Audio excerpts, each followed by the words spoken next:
Good morning. My name is Kate Kirkwood. I want to welcome you to A Parent's 5-Step Guide to Lead Poisoning. I'll start by just talking a little bit about my background. Back in the early 2000s, I was a single mom with 4 young kids. I was a college business professor, and I was looking for a little bit of side work, make a little extra money, got college to pay for my own kids coming up, that sort of thing. And I was doing some consulting for private entities. And one of the groups that reached out to me was the city of Manchester. And their situation was that they had a young girl who had died of lead poisoning in the year 2000. Her name was Sunday Abeck.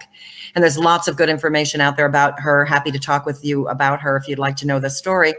But what happened to me was it changed my life. I was a mom with young kids, and I came in and I heard about this problem. I knew nothing about lead paint, like many parents, I'm afraid. I just didn't realize what a big problem it was. And when I heard that a little girl died, I started thinking, how could this be? Didn't we solve this problem back in the 50s? Clearly we didn't. As far as I know, Sunday is still the most recent documented death of childhood lead poisoning in the country, and it was right here in New Hampshire. I'm going to tell you in a little bit how we also have, as far as I know, the most recent adult lead poisoning death in the country, right here in New Hampshire. We have a big problem in New Hampshire, and it's not going away anytime soon. Over the next couple of years, that changed my career. I stopped teaching college, and I built a consulting business around lead. I'm a pretty decent grant writer from all my years in academia. So I got the chance to write some grants and bring some money into the state. And I was privileged to run the Manchester Childhood Lead Poisoning Prevention Program for 5 years and learned a lot. I used the grant money to get all the certifications it's possible to have. I either now hold or have held 7 different lead licenses, national as well as state. So I've learned a lot about the rules. And my job now is to teach you the rules. But I tell you the truth, I don't think the rules are the answer. I don't think all the regulations and fines in the world are going to solve this problem. We don't have enough. We don't have enough inspectors. We don't have enough people out there, fining to make that much difference. If we're going to solve this problem, this is going to come from well-meaning, loving parents, and it's going to come from an army of educators, doctors, lawyers, contractors, property owners. We all have to learn about this problem, understand how easy it is to fix it, and then get out there and do it. It's just general renovation. It's basically what we're already doing to keep our properties looking good, but it's doing it in a lead safe way. And it's testing everybody, the kids and the parents. So I want to thank Nashua for having me here today. I'm very fortunate, as I've been going through this over the last almost 20 years now, I guess. I've had the opportunity to speak to, hundreds of groups. I've been able to write a couple of books. You can find my books on Amazon. They're cheap. This is not meant to be a money-making thing. I want to say sometimes this book, the one that we're talking about right here, I know it sells for like $8 or something in hard copies, very cheap. But also the video version, the Kindle version is often free. And if anything, it's $2 or $3. So this is cheap. If you'd like to get more information, please go to my website, leadpaintclearandsimple.com. That will direct you to the TED Talk, to all the free videos we have on YouTube, and also to the couple of books. I've written, in addition to this one, I guess I can go to the next slide, right? In addition to this one, I've written a children's book about lead called Skylar Learns About Lead Poisoning. And those are my children some years ago now. They've all grown up. But, and that's me also some years ago. But when I started by writing, actually the first book I wrote was called Terry Learns About Lead Poisoning. The idea was to have a book about a child, not gender specific, not specific to any kind of, thanks, Samantha's put the link in the chat, not specific to any particular nationality or neighborhood, but to understand that this is a problem everywhere. And although we talk a lot about lead in the paint and lead in the dust, the truth is there's lead available in china, in dishes, in stained glass. There's lead available in mini blinds. I mean, the list goes on and on. So the children's book was full of colorful pictures and sort of an interesting little story about someone coming home from school and talking to mom about what they learned in school today.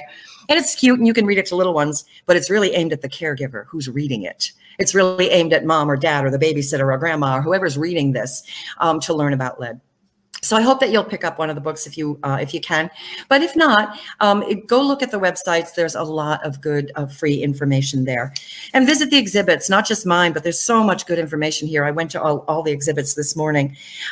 It's exciting in New Hampshire to see how much grant money we just got. We just got about $10 million in the state. Gosh, I'm so excited. I've never seen so much money in the state in all these years that I've been working here to help us with this problem. Now is the time to get your properties cleaned up, whether it's a single family home that you own and you live in yourself, or investment property or whatever. Please, look into these grant programs right now. There's so much money and it's exciting. Also, if you need training, if you need certification, we're offering, over in my booth, we're offering $50 off any class, if you register here at the conference. But separate from us, the grant programs are offering some free training. So get out there and take a look at what's around. If you need training, now's the time. All right. So I'm going to ask you first, are you lead poisoned? When parents pick up a book to talk about lead poisoning, they think it's something they should worry about for their children, and you should. But much like the airlines who will tell you, when you're doing their safety talks and you're sitting on the runway, they'll tell you if there's a problem, put on your own oxygen mask first before you try and take care of those kids. And I'm going to say the same thing. Get your own blood tested. Find out if you are lead poisoned before you start worrying about the kids. In fact, you can get tested together. It's a family affair. So why would you be lead poisoned? Well, if you live in an older home, 9 out of 10 houses built before 1940 have lead. 9 out of 10.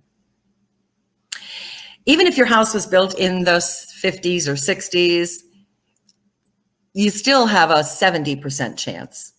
And between 1960 and 1978, about a 25% chance.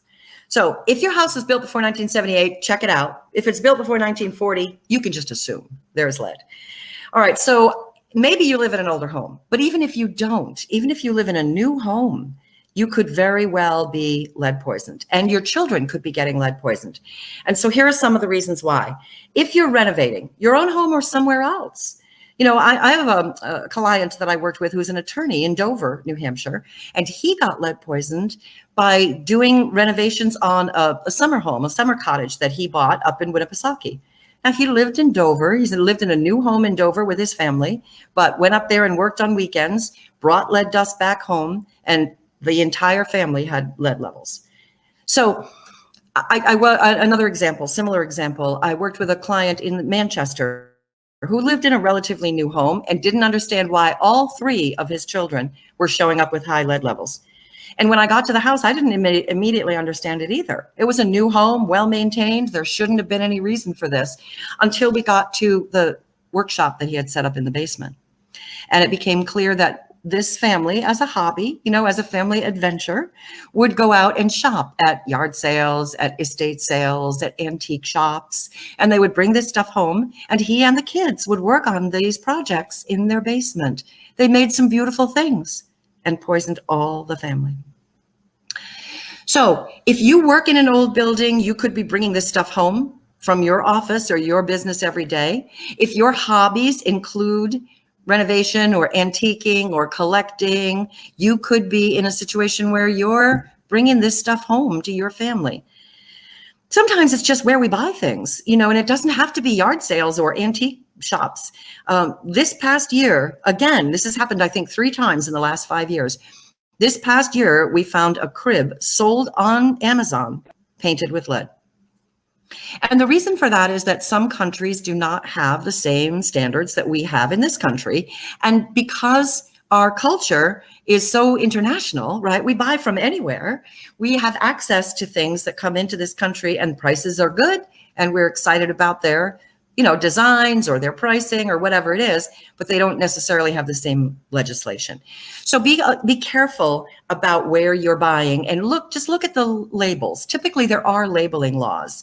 One of the things we often see is inexpensive toys, right? Things that you might buy at the dollar store can be painted with lead. I'm not saying they all are, but read the box. Often they will say something about lead hazard on the box. So just be careful. And there are ways to test. We'll get to that in a minute. Let me just say, I have a TED Talk If you go, it's free. If you go to our leadpaintclearandsimple.com, or you go to our exhibit space here at the conference, the talk is there. It's 10 minutes. I think it's actually 13 minutes altogether.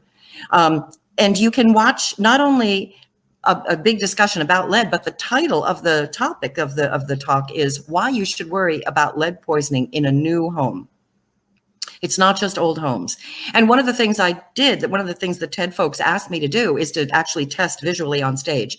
So I have on stage with me a little black rocking chair, a little antique rocking chair, a picture frame, a couple of dishes, a little statue, and I test them all right in front of you on stage and show you that they have lead. So check it out and you'll see. And I'll tell you a secret that you wouldn't know by watching the TED Talk. That black rocking chair was my grandmother's. And those dishes came out of my house. So we could all have lead in our homes and not even know it. This is just stuff that was handed down from generations. That was my grandmother's mixing bowl. You know, when I was a kid, we used to bake bread together using that bowl. So you may have these things in your house, no matter what the age of your house is. So it's just something to think about and something to look at, things that you have handed down. I'm not saying you should get rid of them. I'm not asking you to get rid of your family antiques, but maybe put them up on a high shelf for a few years while your kids are little, or maybe use them for flowers instead of food. You'll come up with a solution once you understand the problem. So do a little research, and I encourage you to start with our YouTube channel. We have a YouTube channel, and leadpaintclearandsimple.com links you to all that stuff. It's all free, and it'll give you a chance to just think. You know, just look at it and think about how it affects you, because your situation may be different from mine or different from your next door neighbors. But when you have the information, I have great confidence in parents and individuals. We're smart people. If we give you the right information, you will figure out a plan that works for you, right? And some of that will be in the rest of our talk here. We have about a half hour left, so we're going to get this done. All right. Next is, if you work in automotive or marine paints, meaning you do auto repair or you work around boats. When we eliminated lead in the paint, it was only for residential use. In other words, the way the law is written, it says after 1978, you cannot manufacture paint for residential use, for houses. You can still, and we still do, paint commercial buildings with lead. Schools, factories, town halls can be, and many are, painted with lead. So you could work in a building with lead, and you could be bringing that home. More importantly, automotive and marine facilities love lead paint because it's really good paint for their use. It inhibits rust. It inhibits the growth of mold and mildew. That's why initially we used lead paint in our kitchens and our bathrooms, because it kept down the growth of mold. It doesn't allow that stuff to grow. It's, you know, in many ways, it was a really good product. We just didn't know that it poisoned us. So we still use it in those specific industries. So if you work in those industries, that's a problem. Now, let me talk to you a minute about Thomas Kelly. Thomas he lived in Derry, New Hampshire, and was a police sergeant for the Derry police force. This was back in the 1980s.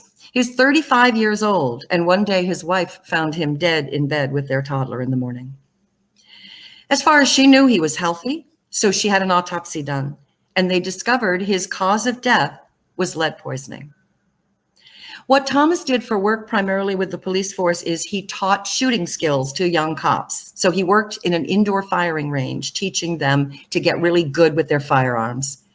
Unfortunately, the laws around air quality in the indoor firing range was not good. I'll be honest with you, it's still not good.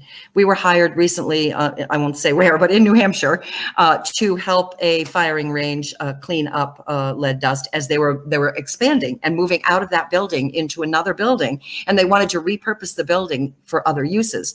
And to get the lead dust cleaned up out of that facility enough that it could be used for something else was just a horrific experience. It took us months. And the reason is because that dust is just, it's so fine and it packs into every little crevice everywhere, and cleaning it up is very difficult.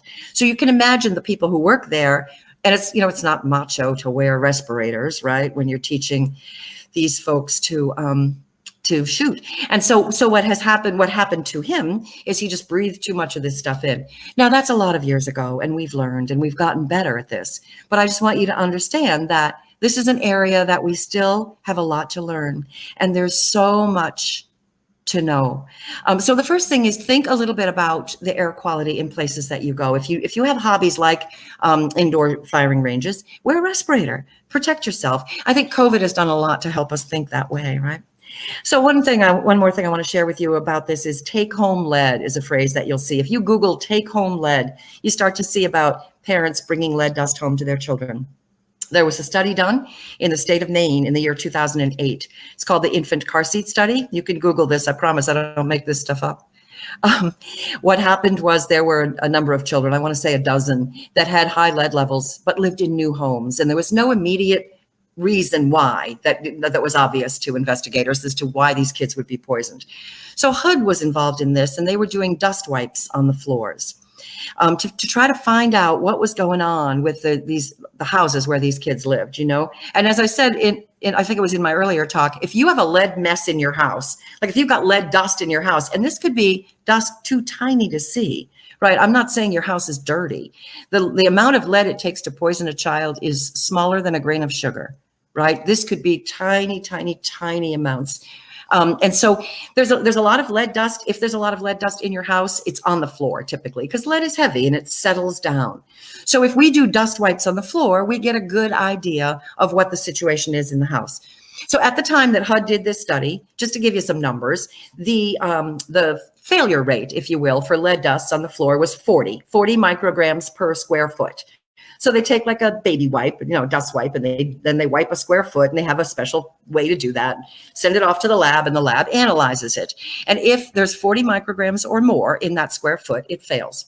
So what HUD found in this case was the interior of the apartments were fine. The kids' bedrooms and play areas, no problem. But right inside the door, where the people would come in from the outside, right, the main entrance to the apartment, they found very high levels as high as 1,250 micrograms per square foot. This is not rocket science, right? If you look at that for a minute, you realize what had to have happened is someone walked into this apartment or this home with lead dust on their feet. And as they walked through the house, carpets, whatever, they rubbed the stuff off. And by the time they got into the interiors, it was fine. But right inside the doorway, they were leaving very high levels, which now could be picked up by the children as they're coming into the house as well, right? Children get poisoned, as far as we know now, in two ways. They eat it, they breathe it. They ingest it or they inhale it. So either way, either they're crawling around on the carpet and they're getting out of their hands and they're putting their hands in their mouths, or it's getting carried into the house and it's in the air and they're breathing it. And of course, we're creating more in the house too by opening and closing windows and so forth if it's an old house. But these were new houses, and that's why this study was so important. Now, there's an easy solution, and that's what I want you to see here. And that's what the Parents 5-Step Guide is about. This is pretty easy stuff to resolve. There's pretty easy solutions, really. For example, if you think you might be in the situation I just described, where there's lead dust right inside the doorway, take off your shoes before you walk in the house. Many people have that rule anyway, just for cleanliness, right? Let's just leave our shoes outside. So if you think there might be lead dust involved, double up those efforts. Just don't bring it into the house with you, right? And there's lots more. We could talk about HEPA vacs and cleaning, and I'm happy to talk about any of that, but I don't have time in the next 20 minutes to cover it all. I would say, again, the TEDx talk covers a lot of that. So head over there if you haven't seen it yet. Not now, but when we're done. Let me tell you the ending of this study. So they found 1,250 micrograms per square foot inside the doorways, which led them to test outside the doorways. What's the front porch like? What are the main hallways if it's an apartment building? What about the driveway? What about the vehicles in the driveway? The highest lead levels they found, up to 2,500 micrograms per square foot, were in the infant car seats in the back of the pickup trucks. I was horrified when I read this study. But you can understand how it happens, right? I mean, mom or dad has to take this child to daycare so they can go off and work. And if they're painter, contractor, renovator, designer, they work in older buildings, real estate agents, whatever, what happens the rest of the day in that vehicle? It's a work vehicle, right? Blankets or coats or drop cloths or tools go into the back seat, and that infant car seat is just part of the work vehicle for the rest of the day. End of the day, go pick Junior up, push all that stuff out of the way, pop the child into the car seat in the middle of a lead mess and poison them on the way home. This is what's happening to these kids. And we just didn't know. Again, well-meaning, loving parents thinking they're doing the right thing, right? They're working hard to support their family. They're dropping the child off at a safe place. They're living in a new home and bringing this poison home with them every day. And in fact, putting the child right in the middle of it. So this is a terrible situation. But again, once you understand it, it's not hard to avoid. Somebody else drops the child off at daycare, or, the car seat gets left with the child or gets washed frequently, or whatever. You have to figure out what works for you. But once you understand the problem, you can fix it. These are not difficult issues, really. Thanks, Angela. That's great. You're the best team. This is the best team, aren't they? I love this conference. Okay. If you're lead poisoned as an adult, how would you know? Headaches. Headaches are common lead poisoning symptoms for everybody, for kids as well as adults. And there's reasons, medical reasons for that. Many people here are much more qualified than I to talk about that. My understanding is it has to do with the red blood cells and how when lead travels in the red blood cells, there's not as much room for oxygen. So, oxygen sort of gets squeezed out and we get headaches, or in the case of the little ones, brain damage from this situation. I just know I work with a lot of lead poisoned adults actually, because OSHA has a rule. If you're a lead abatement contractor and you work around lead all the time, OSHA requires that you have blood tests every so often. And if your level is over a certain amount, they have to take you off the job site until you can bring your lead level back down.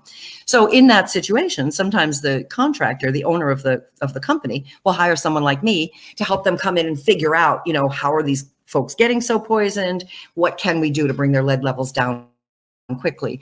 And I love doing that kind of work because it's very specific. I can help people immediately get better. Just like working with kids when their levels are tiny and we can catch them early.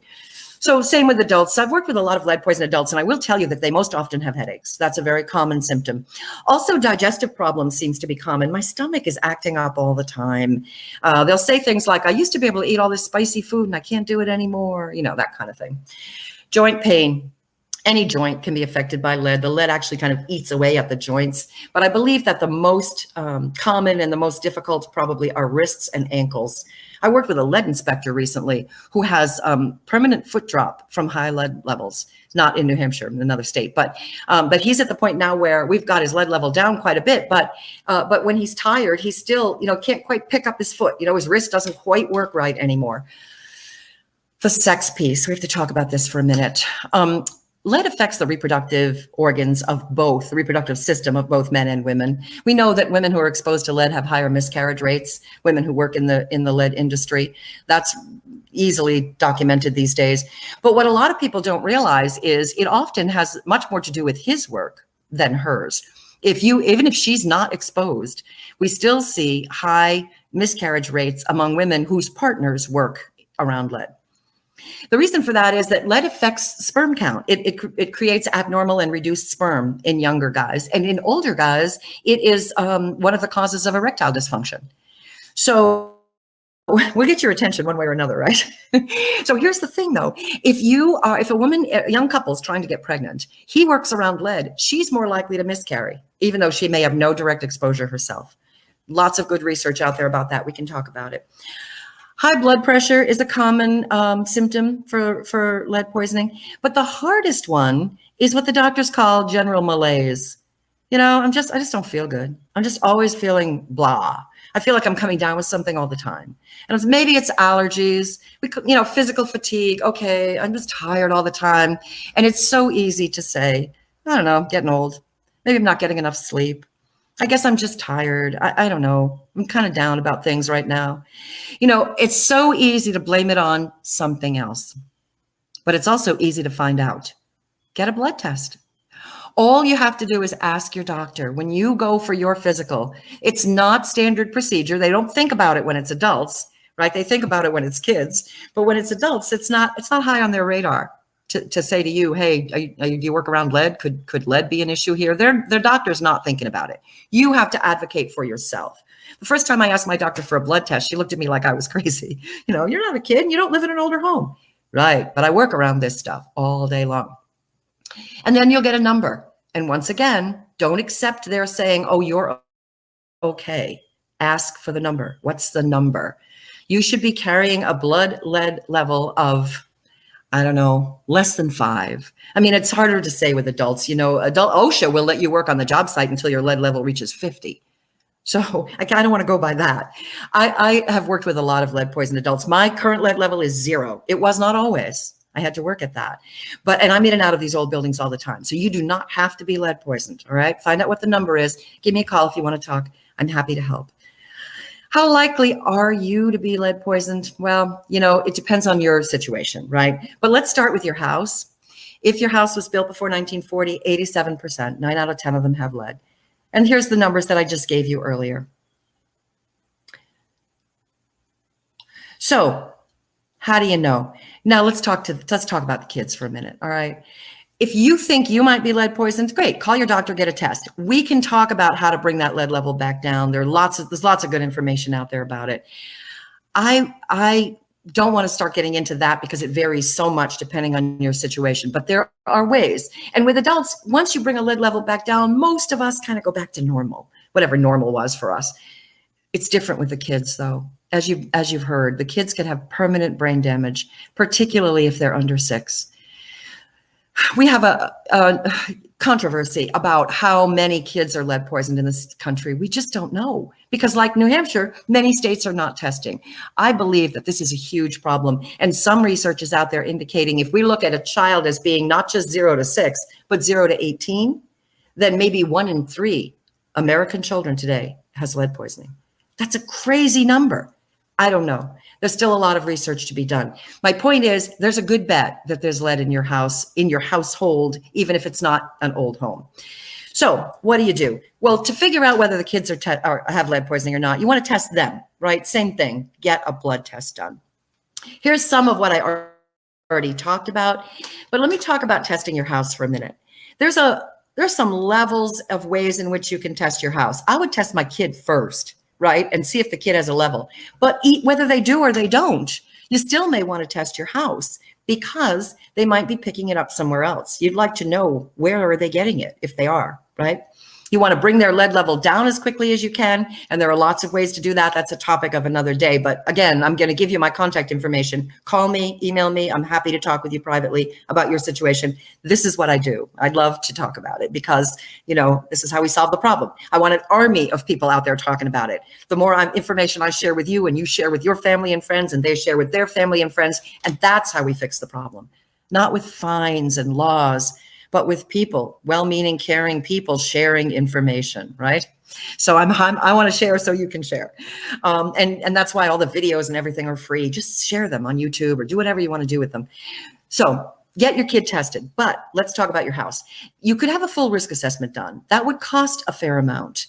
I would say, if you're not doing all the lab work, you're not doing all the soil samples and blood tests, you're just testing the painted surfaces in the house, I don't know, $300, $400, $500. Depends on how big your house is and which lead inspector you call. Give me a call. I'll give you the names of some people, or go to the Department of Health and Human Services website. Gosh, there's a wealth of information there, including a list of all the lead inspectors in the state. Full risk assessment's pretty expensive because it typically does include all the lab work. The next level down would be a lead inspection. So that's the one that you might get for $300 or $400 or $500. The risk assessment's probably $1,000, $1,500, something like that. You also could do just a dust wipe. There are a number of dust sampling technicians here in the state. They take a 1-day class to be certified to do dust wipes. I am one. There are a number of others, and I teach that class too. So if you want to get certified, give me a call. I don't think anybody else is teaching that one right now. It's not a real common class, but what it does is it gives you lab results, and it costs very little. A dust wipe sample might be $20. To have someone come out and take it in your house might be $50. I don't know, but you can get actual lab results and get a pretty good sense of what's going on. Also, if you are doing any renovation in your house, whether you're doing it yourself as a landlord, or whether you're hiring somebody, as a private homeowner, or whether you're hiring somebody to do it, you should have RRP certification. That's renovate, repair, and paint. It's a 1-day class, cost a couple $100, but right now it's available for free. If you're in Stratford County, I know Stratford County still has a couple of free classes. I'm anticipating as this grant money hits the state in the next couple of months, there'll be more. Today, we're offering $50 off, so you could get it, this week for $150 or something. It's not expensive is my point. And it's a 5-year certification, and you will have all the information you need to work safely. Where do I put the plastic? You know, do I wear respirators? How do I clean up this stuff that I can't see? We cover all that. It's an 8-hour class, but you'll get a lot of good information. So either take the class yourself if you're doing the work, or if you hire someone, ask to see their RRP certification or their lead safe certification. All right, it should be a national certification, EPA, HUD, and it should be current. It should not be expired. Also, you can test your house. So my point about the RRP contractors is they test themselves. Yes, Molly, Molly from EPA, she just said, sometimes enforcement is the only way. It is true. Sometimes the way that we'll get things started is somebody will come in and fine the contractor, and now they'll start paying attention. And that's an eye opener. But your RRP contractor will test those areas in which they're working. They're not lead inspectors. They can't test the whole house, but they will test the areas in which they're working. And then they have to let you know. They'll say, oh, you know, by the way, just so you know, those windows have lead. That's part of their job, their record keeping, is they must let you know. So that's also, if you're having renovations done, a good way to learn about what's going on in your house. And then the do-it-yourself testing. You can buy, of course, test kits in the market. I have to say that there are only 2 that EPA has recommended. They don't even recommend. They have approved as, you know, recognized. That's the word I want. They have recognized as being accurate. There are only 2, and that's the 3M lead check swab, which you can buy on Amazon, and the D-lead kit, which I believe you also can buy on Amazon. But you still, even if you have those, that doesn't mean you're using them correctly. That's why we really recommend people take the RRP class. I think it's a great class, even for parents. And so if it's offered, you know, if you get a chance to grab it for cheap or for free, I really recommend it because it's just a good overview of how to work safely. And one of the things we teach you is how to use those do-it-yourself kits correctly, because a lot of people don't use them correctly. So if you're going to test, use one of the tests that's recognized by EPA and learn how to use it, right? Now, when it comes time to test your kids, how am I doing for time? Oh, great. When it comes time to test your kids, remember the things you're looking at. You're getting a blood test done, either capillary or venous draw. And I know I've jumped down to the bottom of the list here, but capillary is a finger stick. It's like a lead care 2 machine, they call it. It's just a quick finger test. It's like a diabetic checking sugar. It's really pretty easy. And Bobby, great question. I'll address that in a second. So it's a pretty easy finger stick, and you get results in 3 minutes. You get results right away. If that's high, they're going to ask you to do a venous draw, right? Venous draw is a traditional blood test, and then you'll get a more accurate number. So let me just address what Bobby asked about the RRP training. That's a certification that once you get it, it's a 1-day class and it's good for 5 years. Then you are EPA and HUD certified. And so the trainer that you go to, whether it's us or one of the others, will have you on record and should reach out to you at the end of about 4 years to remind you that your 5-year certification is about to expire. But even if they don't, you'll have an ID card or a certification, a certificate from the trainer, which will say the expiration date on it. So just put that in your calendar and know you want to come take a class again in 4 years, 4.5 years. By then it will all be online. A good chunk of it's online right now. And you'll be able to do it, you know, from home if you want to. Although I think there's always benefit in coming out and working with a training provider. To ask questions, you know, to stay connected. But then you'll find out what's updated over the last 5 years since you took the class. So that's a great way. And yes, Molly just posted a link in the chat box about how to locate RRP training in your area. And also check with your folks. The people who just got grants will probably be offering some free training. Ask them and see. If not, you know, like I said, it's not a lot of money spread out over 5 years and considering the safety of your children. Yeah, there is no minimum age. Actually, that's an interesting point. Yeah, high school kids take this class. This class is good for everybody. We can't certify abatement contractors under 15, but general renovation, you can take that class as a teenager if you want to. So we talked about how the kids got poisoned, right? The friction impact surfaces I already talked about, infants being on the floor, toddlers putting their hands in their mouths, pets. Here's one other step, which is I worry sometimes about cleaning. I think we tell people there might be lead dust in your house, be really careful. And they think, oh, I'll just clean it up. And so they get really aggressive about rubbing their sponges on the walls and the windowsills. And the truth of the matter is they're really spreading the stuff around. You know, the reusable mop and sponge is just not a good cleaning tool when it comes to lead. The best cleaning tool is something disposable. So we think Swiffer, right? It's a disposable wet cloth. I wipe the area, then I throw that in the trash, and the lead goes in the trash with the cloth. But honestly, you can make your own. You can take paper towels and put a little bit of cleaning solution on them and do the same thing. Wipe an area, throw it away. I think I say in my TED Talk, a wet paper towel beats a sponge any day. I know it sounds crazy, but that's the truth. And I forget if it was EPA or HUD. I think it was EPA who did a study on what's the best kind of soap to use. And the determination was, it really doesn't matter. Some soap is better than no soap. That breaks up the surface tension of the water. I don't know, stuff is beyond me. But they found that some soap's better than no soap. They found that warm water is better than cold water. But other than that, you can use whatever soap you want. Don't spend a lot of money on, lead cleaning products. It's not necessary, right? You just want to wipe up dust and throw it away. And then if you can put a good coat of paint on everything, if you can keep the old paint sealed in by new paint, that's a great step. Now, it's not abatement, it's not permanent, but it's a great step for keeping those kids safe. A HEPA vac, right, which is a vacuum cleaner that has a specific filter size, and not just any vacuum that says HEPA on it. Sorry, but it's not just the filter. It's the design of the whole vacuum. It has to be what's called a sealed unit. So all the areas where those vacuums click together, we have to make sure that we have rubber gaskets. And EPA has a whole standard for HEPA vacs. So make sure that the vacuum that you're buying says HEPA on it somewhere, HEPA approved by EPA. All right. Call me if you have questions about this, but a good quality HEPA vacuum and wet cleaning is the best solution. All right. I know I'm wrapping up here. I got to get to the end of my time. I'm going to be at the end of my time in about 5 minutes or so. So let me just review what are the 5 steps. Because I started this book by saying 5 steps. You know why I said that? Somebody said, you got to keep it really simple. So I said, oh, okay, 5 steps. We could do that. Of course, I could talk about each step for an hour, but we're just going to summarize right here. Number 1, test your kid. Get your child tested. I don't care what age they are. The doctor's going to test them in New Hampshire now at age 1 and age 2. That's a great thing that Senate Bill 247 did. But don't ignore 3-year-olds or 5-year-olds or yourself. You can be lead tested as well. And you should be. You could be lead poisoned. And you could be bringing that poison home to your children. So please, it's a family affair. Get everybody tested. Number 2, test your house.